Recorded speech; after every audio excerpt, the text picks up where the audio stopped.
Aloha. Welcome to the Art of Astronomy, part of the Maunakea at Home series. I'm your host, Ali Cat. I work both as an artist and as a telescope operator, where I assist in obtaining scientific data for the James Clerk Maxwell Telescope. This program is designed to help you become more familiar with the night sky as you learn through creating your own constellation-themed artwork. In this video, I will share with you star stories from popular myths, star facts from modern astronomical science, and Hawaiian names and navigational information, since we are coming to you from the beautiful Big Island of Hawaii. To further help you connect the dots, we will also be drawing out our own star constellations to make beautiful art together. To create alongside me, you only need a pencil and a piece of paper. If you have a compass, these tools will help you and assist you in making a circle, but we can also do that freehand, so no worries if you don't have one. After we're done drawing, you can further complete your work with crayons, colored pencils, markers, or just gentle shading with your regular graphite pencil. If you have a canvas and paints, and that's the medium you choose to work with, please go right ahead and paint along with us. Or once we're all done drawing, you can take your drawing, cut it out, all the stars, and put them on the floor, the ceiling, the wall, anywhere in your house that you would just like to grace with the beauty and majesty of the night sky. That sounds like a lot of fun, okay, right? Yeah, awesome. Let's get started. I can't wait to show you what the night sky looks like tonight. Today, we are going back to ancient Greece to visit both the art and legends from that time. A lot of the constellations in the sky have Greek legends associated with them. This week, we will be looking at the constellation of Leo, the lion. Leo is a highly recognizable constellation, as it is one of the few constellations that resembles its namesake. If you take a good look at it and connect the star dots, you can see it easily looks like the Sphinx in Egypt or a lion at rest. It is fairly easy to find because the pointer stars of Dubhe and Merak of the constellation Ursa Major point to it.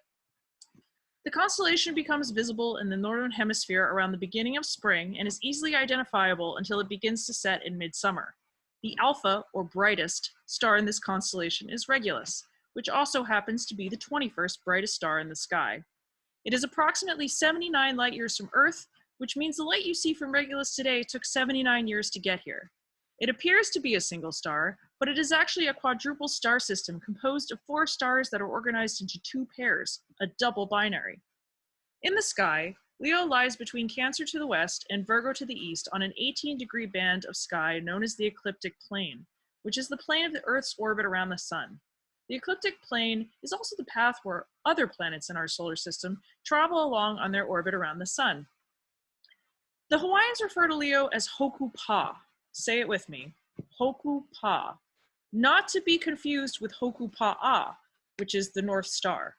Hoku Pa appears to mean fence star, and could have been called that since it is one of the more obvious constellations between 2 of the Hawaiian navigational star lines, which we will cover in a further lesson. In Greek mythology, Leo is the lion that terrorized the citizens of Nemea and had a hide that could not be punctured by iron, bronze, or stone weapons.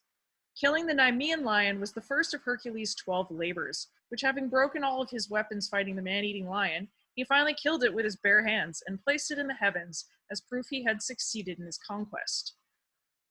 For inspiration for today's stars, we look towards the artwork found on a familiar medium of ancient Greece, the vase. Let's focus in on the gladiator's shield, where you'll see there is a simple yet obvious star in the center. This will be the template for our drawings today. Before we begin, please keep in mind we are drawing a total of 9 stars in the shape of the Leo constellation. You will have to fit all of these stars together on the same surface to make a complete picture. If you can print out a reference photo of both of the constellation and the Greek vase to look at while you draw, that would be helpful. If you cannot, no worries. Feel free to go back and pause the video on these 2 reference photos. It will help you if you very lightly place dots on the paper where you want the stars to be and map out your constellation first. To begin your actual stars, start by drawing a circle. You may freehand draw this circle or use your compass tool, or if you have a circular object, you may trace it onto your piece of paper. The circle will determine how big your star is. Some of our stars will be bigger than the others. The biggest star you draw today should be Regulus because remember, it is the brightest star in the constellation. As we go through the stars, you will be changing their size to match their visual brightness. Go along your constellation from star to star, or go in order of brightness. Start with Regulus, then to Nebula, Algeba, Zosma, Aljanubi, Chirtan, Adafara, Aldazabek, and Rosales. After you have your circle, lightly draw lines through it from the top to the bottom, and then from the left to the right, and then make a small circle where the lines intersect. Draw 4 triangles pointing up, down, left, and right, and try to keep the lines running through their centers. Draw 4 more smaller triangles in between the 4 larger ones you just drew. These drawings don't have to be perfect. Keep them simple, loose, and light, especially if you plan to paint over them or color them in. There's no point in wasting the time to make them perfect.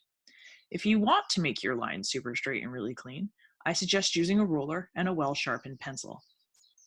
There you go. Now you have a star.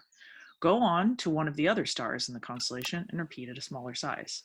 For the really small stars, just draw a small circle around your dot very lightly, and then draw the intersecting lines through it, making sure that the further you take the line away from the center, the lighter you draw it, so it looks to be fading out. When you're done with your image, you can color it however you see fit, or continue to draw your personal vision of a lion over it. Use whatever medium you like and make it into a painting, or cut out the stars and stick them to your wall or ceiling.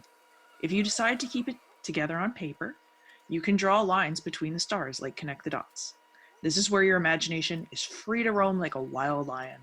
This is your art. The sky is the limit. Express yourself. Thank you so much for tuning in and drawing with me. Join me next time on the Art of Astronomy for more stellar art creation and educational instructions. I'm your host, Alley Cat. Ahui ho!